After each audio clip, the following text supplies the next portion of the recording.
My name is Dan Bissett. I am a second year classical studies and English student, and my pronouns are they, she. To me as an individual, being trans is an experience. More often than not, for better, quite often for worse. It's, for me, is an expression of who I've always been. And it's funny now that I've come out, I'm seeing little things from my past, from my childhood. That it's kind of like, well, come on now, like how is it not like a catch-up game? Like you should have known, really. It's been a learning experience. I've learned a lot about myself. I've learned a lot about other people. I've learned a lot about what I want to do in life. My perspective has completely changed. But for me, it's about finding myself in this kind of like chaos that is life, because nothing is ever really set in stone. But for me, knowing who I am is such a freeing thing.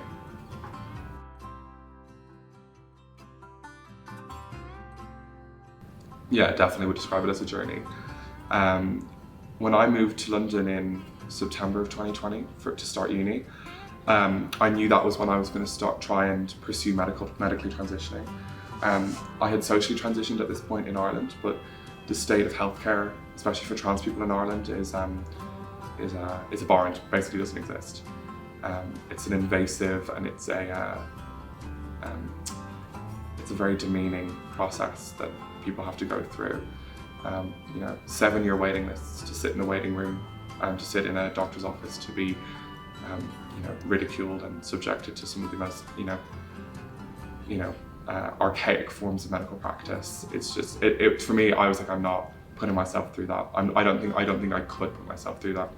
So I knew coming to London that I was beginning my medical transition, and here I am nearly a year later, and the wheels on that train are finally starting to turn, which is very exciting. So medically aside, like even rewiring your brain to understand that like this is a normal thing. I think that's something that a lot of people go through, is that they feel so alone, and half of that isolation thing is it's like I'm the only person in the whole world going through this ever. No one has ever experienced this before. It's just me. And coming to London, and to a degree in Ireland before I left as well, but especially coming to London, meeting and being friends with trans people, and I was it was one of those moments where it was like, wow, like I have a group of people around me that gets this, and it's not like I have to explain every single thing to somebody. It's just like there will be some things that are different in experiences, obviously, but it's been a very reassuring journey. That's the best way to describe it. And I'm now in a really good place compared to last year. I think about it, and it's like, wow, like the changes that have happened are just like innumerable. I'm so much more of a happy person now. I'm so much more confident, and that journey really started when I came to King's, honestly, and like when I came to London to start working and studying here. It's just been phenomenal. Largely trans healthcare in the UK needs a huge upheaval, and there's a lot of work still to do. I've been lucky in a sense because there's been ways that I've been able to go through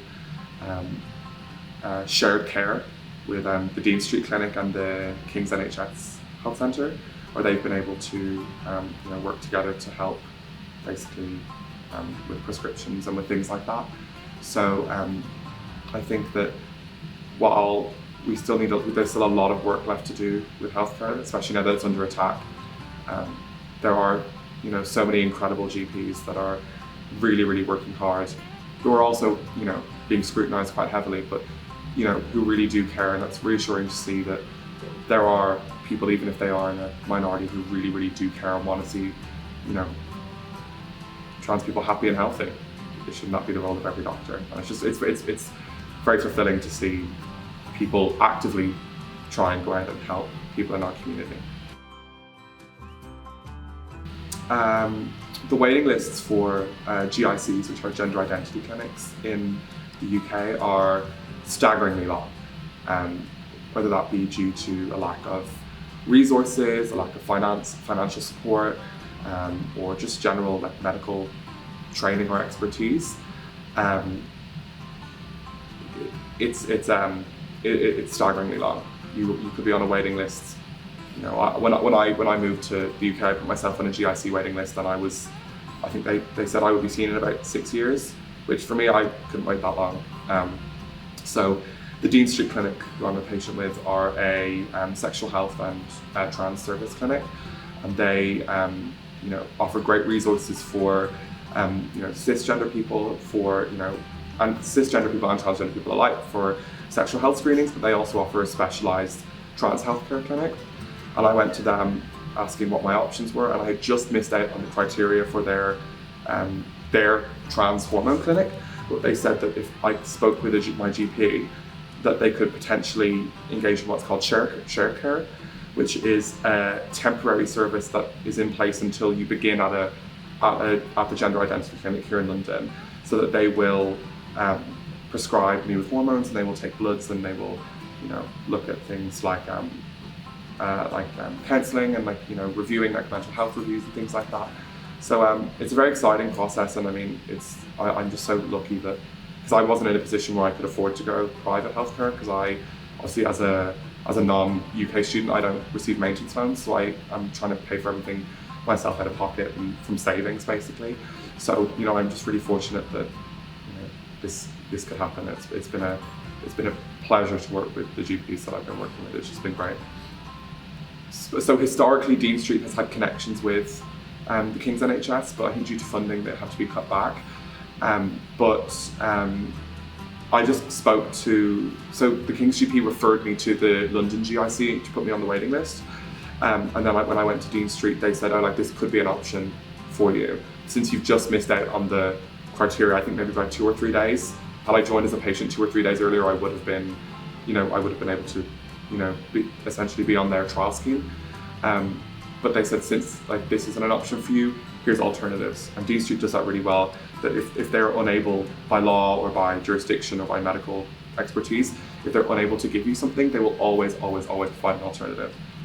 It's just one of those amazing resources that I think more people should know about, because it's not just a healthcare resource. You can also, it will help you with, counselling and things like that, but also things like PrEP, which is an HIV preventative drug that, which is available free on the NHS, which is a drug 30 years ago, if you turned around to someone and said that, it would have been a ha-ha kind of thing, get real. But now we're, living in a time where you can access that at places like this. So Dean Street is a really invaluable service that, again, is constantly under scrutiny and constantly under attack, to a lesser extent because it's a government body, but also, doesn't stop anyone.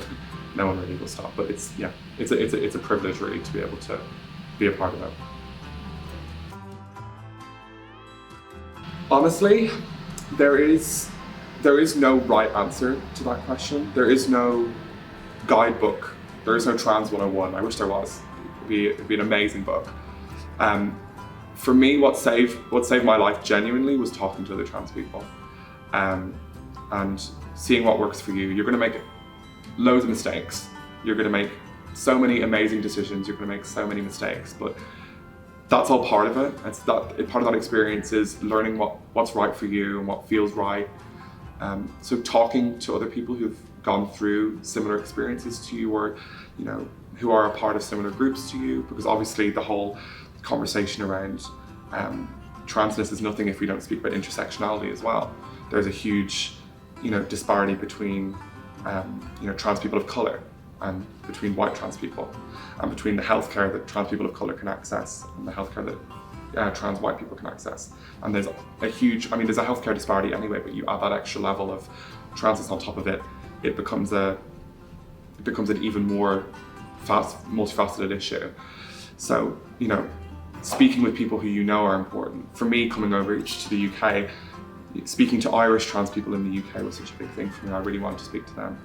And just talking to people full stop is going to be such an important process in anyone's life. It's important to talk to people anyway, but especially in something that you might not necessarily understand, having that guidance and that, that camaraderie is so important, because, being trans is also about, finding a family. And we're so lucky that, as well with queerness, it's like that intersection of that idea of the chosen family. applies tenfold in issues of transness, because having that community there and having a community that understands you to a degree, and however small that degree is, because all those little degrees of understanding add up to one kind of big bear hug at the end of it. And it's just really important to you know, to know that you feel supported. There's no other feeling like that.